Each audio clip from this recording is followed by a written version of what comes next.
Témoignage de Sénéca Sodi. Témoignage bouleversant d'un homme qui a visité le paradis pendant 40 jours. Au cours du siècle dernier, Dieu a accordé à un homme une extraordinaire faveur, celle de passer 40 jours dans son royaume céleste, puis de revenir temporairement sur terre en rendre témoignage. Cet homme s'appelait Sénéca Sodi. Il était grec, d'origine juive, et vivait la fin de sa vie dans le nord-ouest des États-Unis. Il a relaté cette expérience glorieuse avec une grande richesse de détails au pasteur Elwood Scott, qui a fidèlement transcrit ce qui lui a été dicté. Ce témoignage ne manquera pas de vous surprendre. Il vous amènera à vous interroger sur votre propre existence et vous donnera certainement des perspectives et des forces nouvelles pour votre vie quotidienne. Vous découvrirez la beauté des paysages et des événements du domaine céleste. Vous serez étonné par le nombre des habitants du ciel, par leurs joies et leurs activités.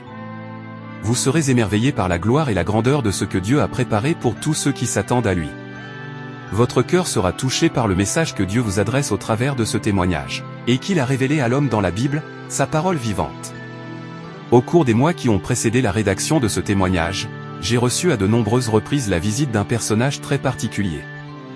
Et bien que ces visites aient été pour moi très surprenantes, je les ai cependant toujours appréciées. La première fois, j'ai été plutôt surpris, et même effrayé, quand j'ai vu entrer dans mon bureau, sans qu'il y ait été invité et sans le moindre mot d'excuse, cet homme à la barbe de soie et aux vêtements flottants. Au début, ces visites étaient brèves, mais par la suite elles sont devenues bien plus longues. Quand, le soir, j'allais me promener dans les champs ou dans la forêt, souvent il apparaissait en ma compagnie. Il semblait se plaire à marcher avec moi. Je me suis rendu compte qu'il était capable de parler plusieurs langues avec une aisance parfaite et si bien que sa nationalité n'était pas la mienne. Il paraissait doué de capacités supérieures. Ses facultés intellectuelles dépassaient très nettement les miennes. En somme, c'était un individu vraiment hors du commun. J'avais pris l'habitude, depuis de nombreuses années, de me lever tôt le matin et de faire un tour en voiture pendant 1 heure ou 2 avant de prendre mon petit déjeuner. Il n'était pas rare que je prenne à bord quelqu'un qui m'en fasse la demande. Plusieurs fois, en souhaitant la bienvenue aux voyageurs qui prenaient place à côté de moi, comme Philippe avec l'Éthiopien du livre des Actes des Apôtres, je me suis rendu compte qu'il s'agissait de mon ami à la barbe de soie. Souvent après 1 heure de conversation, il disparaissait tout simplement de ma présence sans le moindre avertissement. Je regardais alors tout autour, mais en vain, pour voir dans quelle direction il était parti. Ses sujets de conversation, et la nature des révélations qu'il m'a faites, m'ont rempli d'admiration et d'émerveillement. Je l'ai aimé de tout mon âme et son départ m'a attristé. Quelquefois, le soir, après que les membres de ma famille se soient retirés, il arrivait furtivement dans la pièce alors que j'étais affairé à mon bureau. Et il restait avec moi jusqu'au-delà de minuit. Un soir, au cours de l'une de ses premières visites, il m'a demandé si j'étais toujours capable d'écrire en sténo. Absolument. Lui ai-je répondu, comme au premier jour. Il y a quelque temps que je suis à ta recherche, m'a-t-il dit. Et si tu consens à remplir la mission pour laquelle je t'ai cherché, je mettrai sur toi une bénédiction particulière. Je l'ai alors assuré d'obéir à toute requête raisonnable qu'il aurait à me demander. Tu écriras un message de ma part pour les hommes, m'a-t-il déclaré avec beaucoup d'amabilité. C'est ainsi que cette décision fut l'objet de mise au point pratique. Après quoi, il me fixa une date pour une visite nocturne semblable à celle que nous avions tant appréciée quand il arrivait par surprise. Nous nous sommes alors rencontrés à nouveau, plusieurs fois de suite. Le résultat a été le témoignage qui va suivre et nécessitait bien ce petit préambule. Je suis content d'avoir consenti à écrire sous sa dictée. À chaque fois, cela s'est fait dans la surprise, l'admiration et l'émerveillement. Et cela aura aussi été pour moi une très riche bénédiction. Au cours de l'une de ces dernières visites, il m'avait expliqué qu'il était bien le même homme que celui que j'avais rencontré, quelques années auparavant, sur les pentes de la chaîne des Cascades, dans le nord-ouest des États-Unis. Je me souvenais très bien de lui, car j'avais passé une journée et une nuit dans le réconfort de sa maison et sous sa sainte influence. Il s'appelait Sénéca Sodi. Il était grec, d'origine juive. C'était un grand érudit ainsi qu'un croyant solidement fondé dans la foi chrétienne, quelqu'un qui avait l'habitude d'étudier la Bible en profondeur. Mais là, maintenant, il paraissait tellement changé. Et son visage était éclairé d'un halo de lumière que je ne l'avais pas reconnu tout de suite. Je fus enclin à douter de son histoire et à considérer tout ça comme une sorte d'habile farce qu'on aurait joué à mon insu et que je n'arrivais pas à expliquer. Cependant, je pouvais voir une grande similitude entre l'apparence de cet homme et celle de mon ami à la longue barbe de la chaîne de Cascades. Je lui demandai comment cette chose était possible. C'est comme une première gerbe dans la grande moisson de la résurrection, me répondit-il avec un clin d'œil. Mon Dieu! Est-ce vraisemblable qu'un homme ait déjà expérimenté la grande résurrection des justes qui doit avoir lieu au dernier jour? Je pensais alors à l'enlèvement d'Hénoch. Et au char qui emporta Élie jusqu'aux cieux. À Moïse qui jeûna 2 fois 40 jours, et qui resta seul avec Dieu sur la montagne des visions, jusqu'à ce qu'il reçoive ce rayonnement de la gloire éternelle. Je pensais à Paul, ravi jusqu'au 3e ciel, qui entendit des paroles du royaume éternel. Je pensais encore aux nombreux saints dont les corps reposaient en terre, et qui se levèrent à la résurrection du Seigneur, entrant ensuite dans Jérusalem et se montrant vivants alors qu'ils avaient été morts. Et je me disais, de grands événements ne doivent-ils pas se produire dans ces derniers temps de la grâce? Pourquoi donc Sénéca-Sodi, l'un des descendants de l'ancien Israël de Dieu, ne recevra-t-il pas, dans ces derniers temps, de grandes révélations de la part du Tout-Puissant, ainsi qu'une résurrection anticipée par rapport au reste de la grande moisson? Mais je dois le laisser nous raconter sa propre histoire.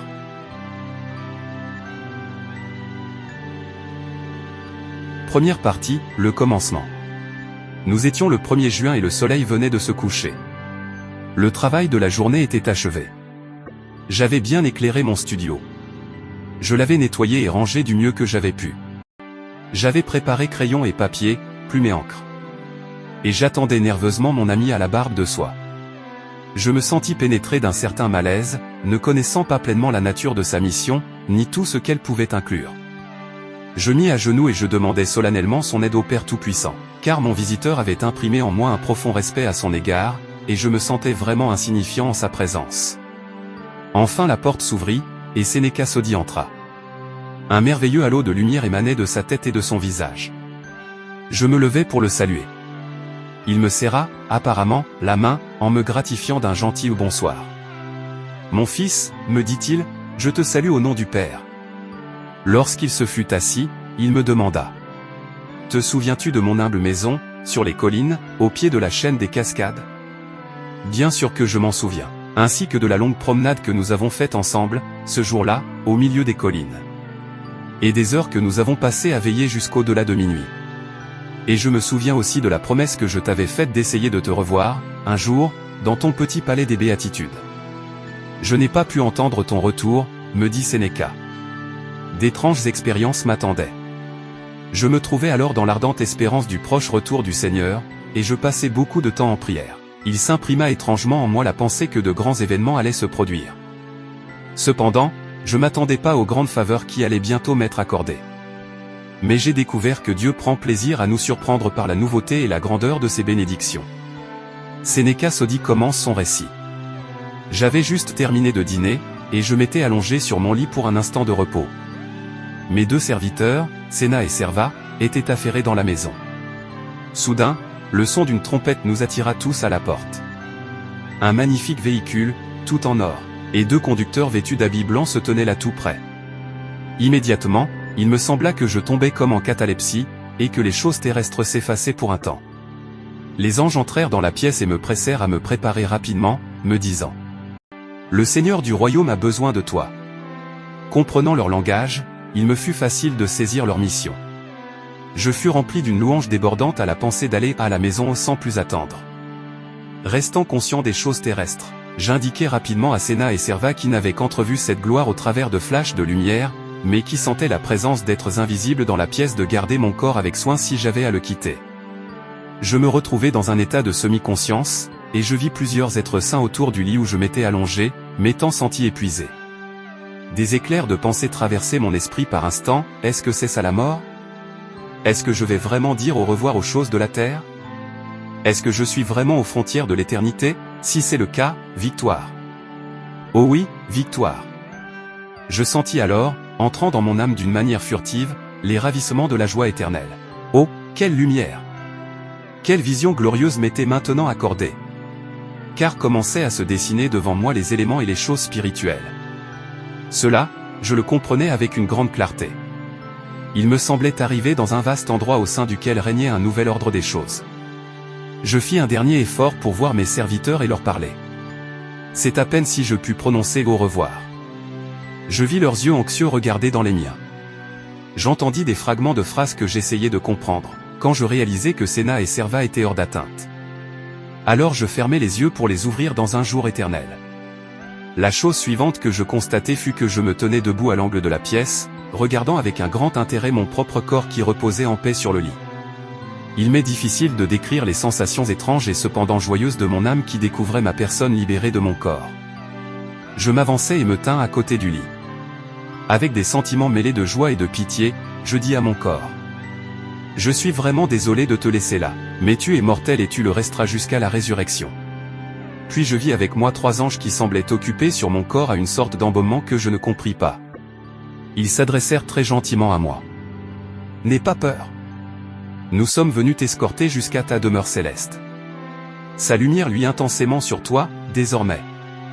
Bien vite me revint à la pensée ce passage de l'Écriture.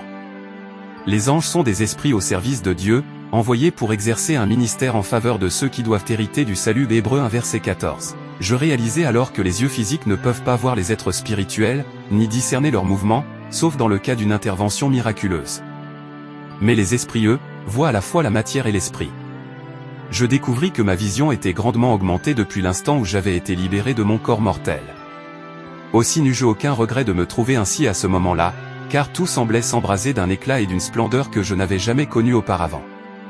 Et ce qui me semblait plus remarquable encore, c'était que la lumière du soleil ne m'aidait en aucune manière à comprendre ce qui me concernait. Cela se passait la nuit.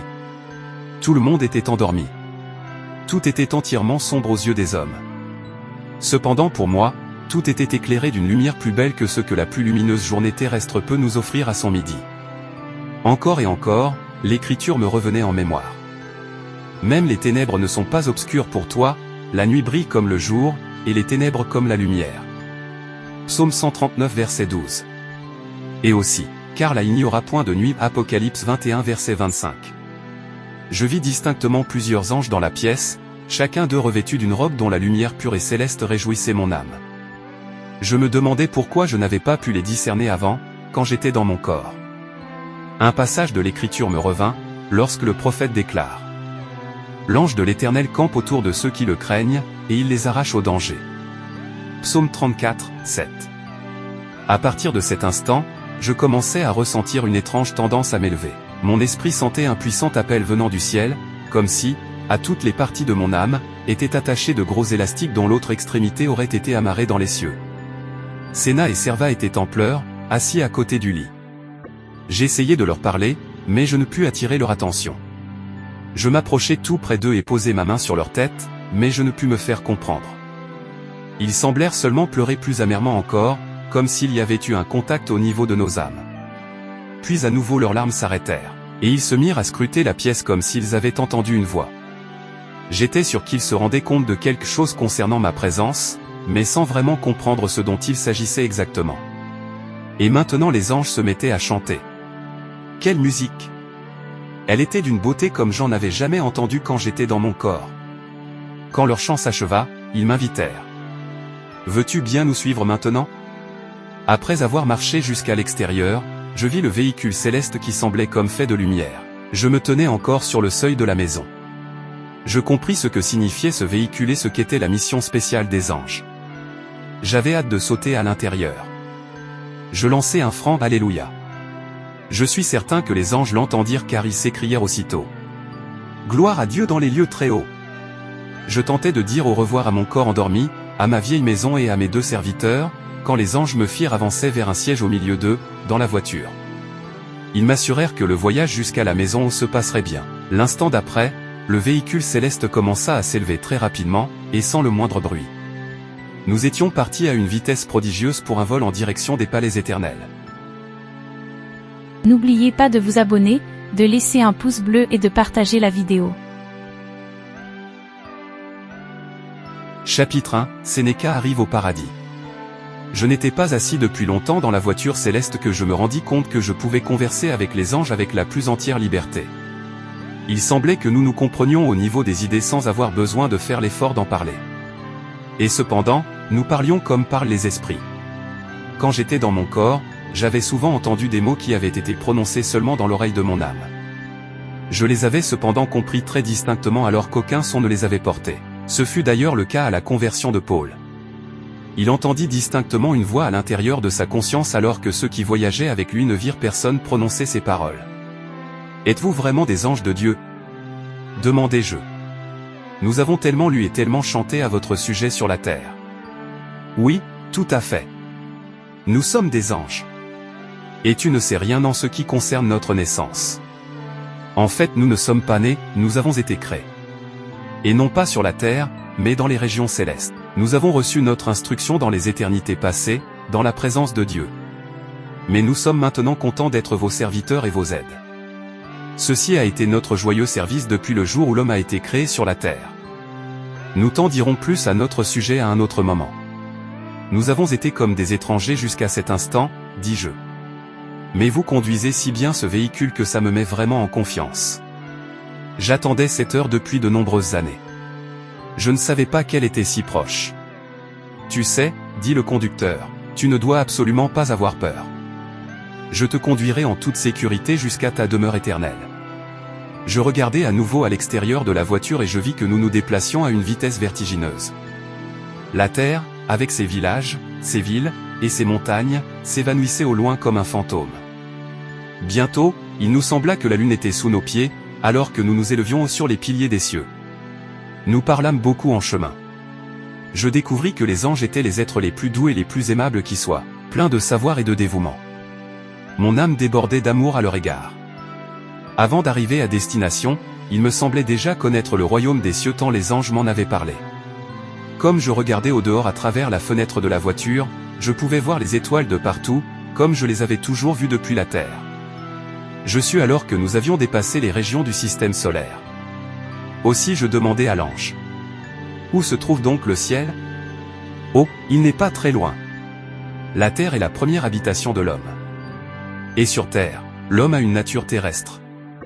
Le ciel, c'est l'habitation ultérieure et éternelle de tous ceux qui sont préparés à cela. Tu vas bientôt voir que mes paroles sont vraies et que le ciel n'est pas loin. Dans son amour et son attention, ton Père a préparé pour toi ces deux mondes. Ta véritable maison, c'est ta maison céleste. La terre était seulement ton lieu de naissance, l'endroit où ta vie a commencé.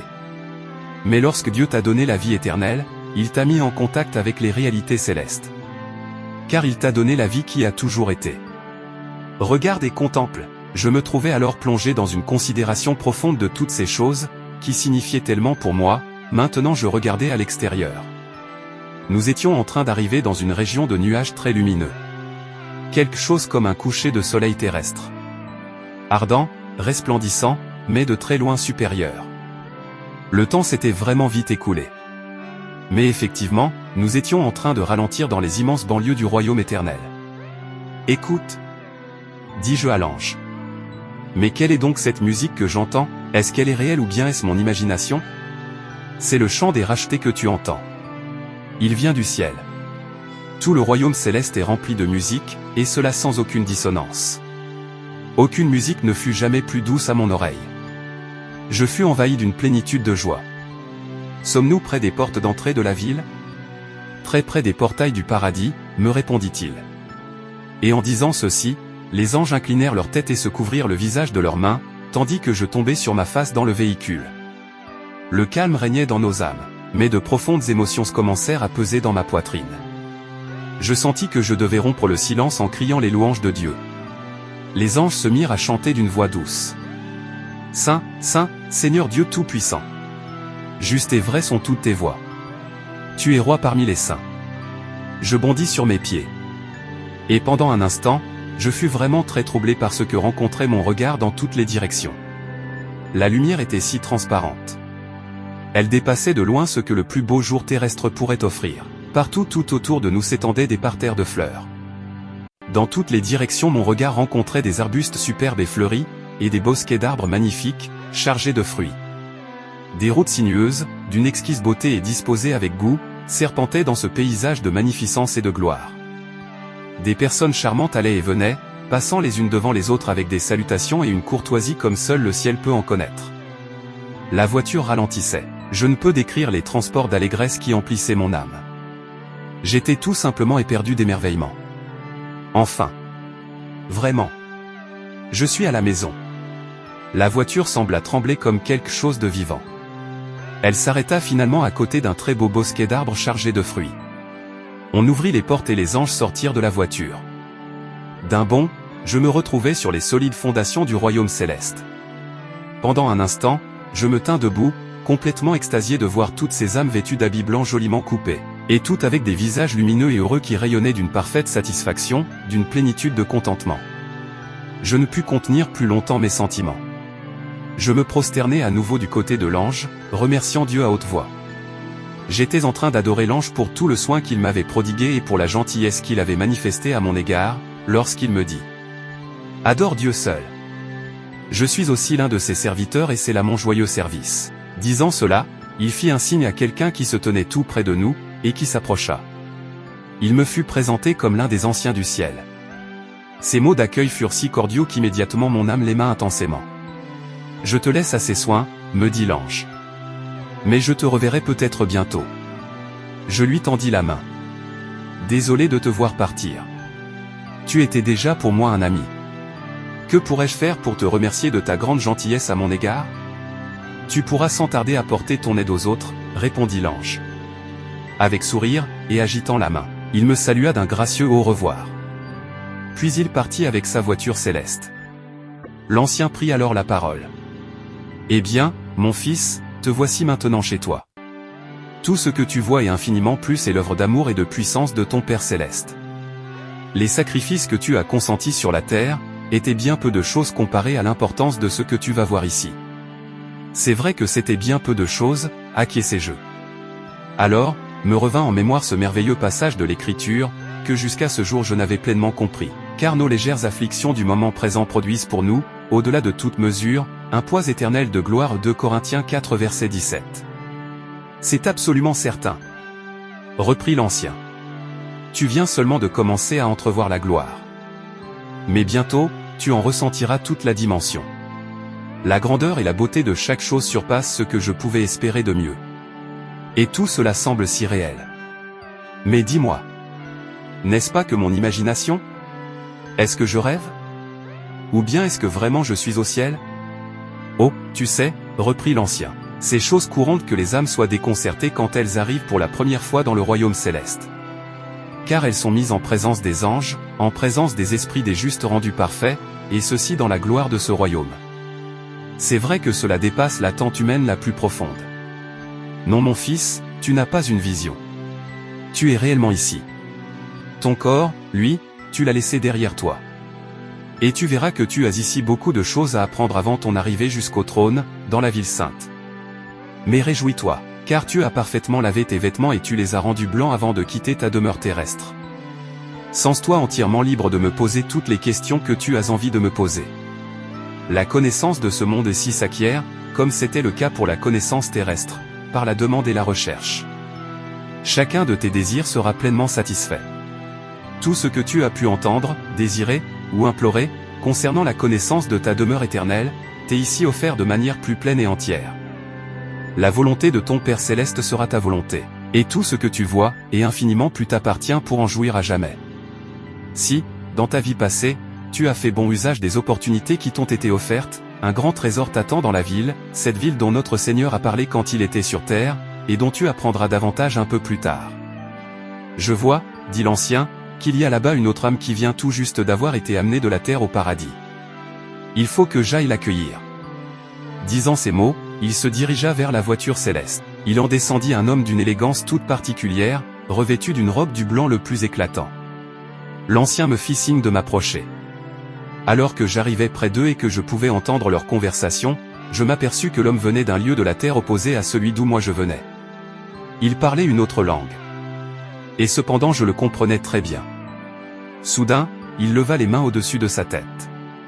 Puis il se mit à applaudir en s'écriant « Que Dieu soit béni à jamais !»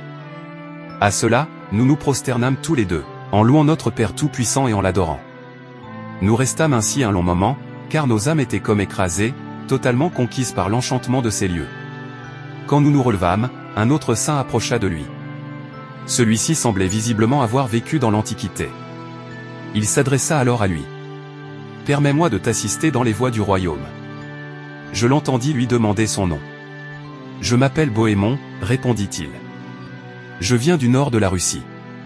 Il y a de cela seulement quelques heures, j'ai dit au revoir à ma femme et à mes enfants. Je les ai embrassés, puis j'ai embarqué à bord d'un navire, à Oneda sur la mer Blanche, à destination du Cap Nord. Je me souviens seulement que le bateau était en train de couler et que nous nous trouvions à plusieurs brasses sous l'eau. Mais dites-moi, est-ce que c'est le ciel ici? Ou bien est-ce que je suis en train de rêver, comme rêve le marin de sa maison quand il en est très loin?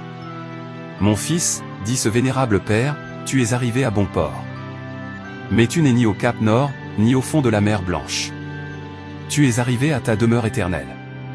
Ton corps, lui, il n'y a aucun doute repose dans les profondeurs de la mer. Mais l'ange était avec toi quand le navire a sombré. Et il t'a amené jusqu'ici en toute sécurité. On prendra soin de ton corps au jour des récompenses, à la résurrection. L'ancien me dit alors. C'est d'une manière très rapide que nous sommes amenés et rassemblés depuis tous les points de la terre jusqu'à la maison de notre Père. Ici, nous nous trouvons seulement à l'une des nombreuses stations situées dans les parties reculées du paradis. Toutes les âmes arrivent à ces stations afin d'être introduites dans cette demeure céleste. Comment cela se passe-t-il?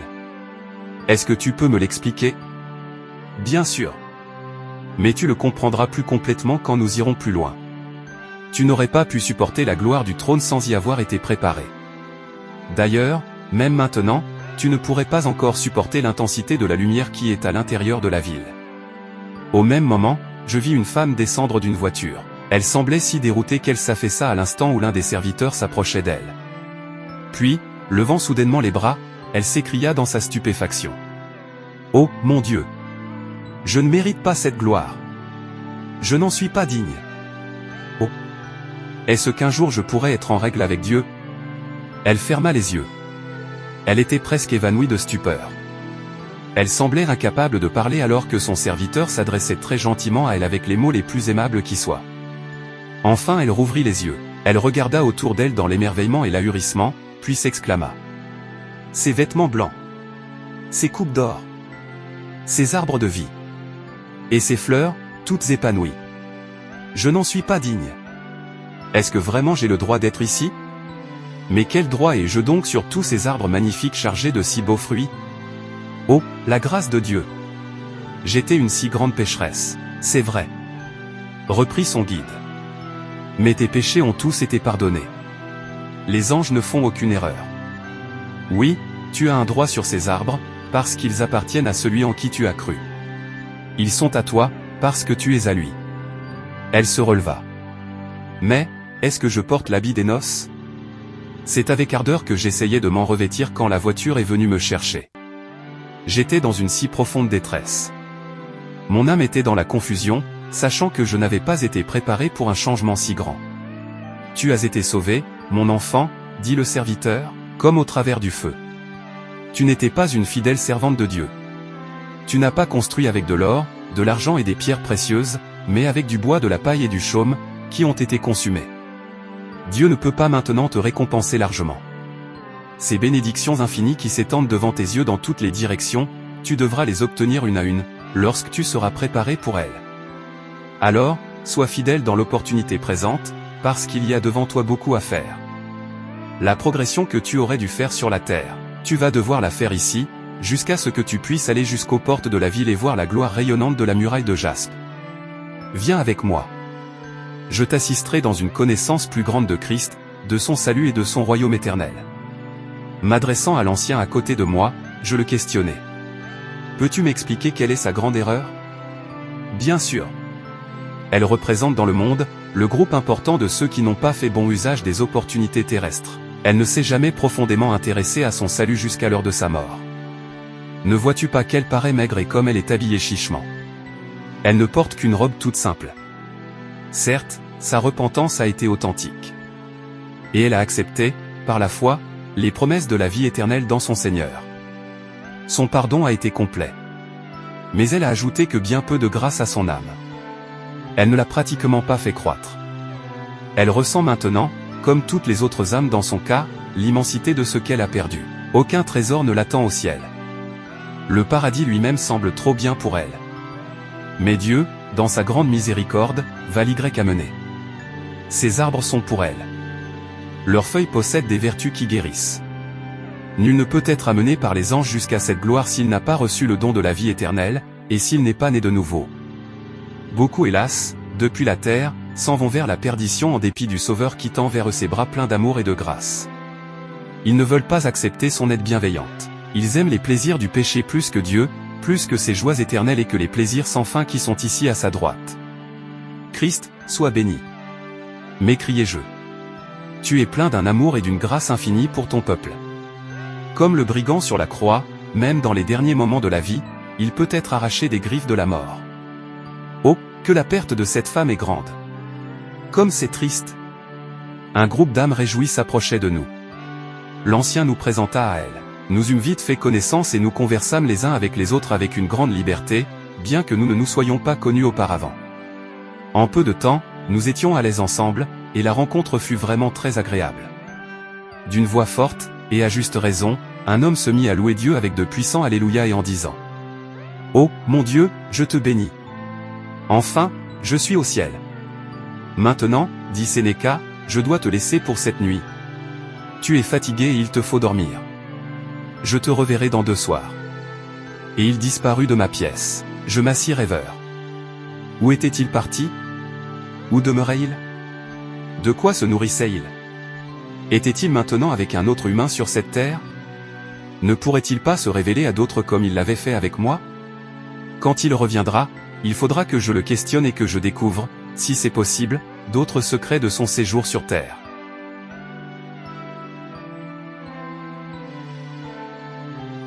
Un immense merci d'avoir partagé ce premier chapitre de notre aventure exceptionnelle autour du témoignage d'un homme ayant passé 40 jours au paradis.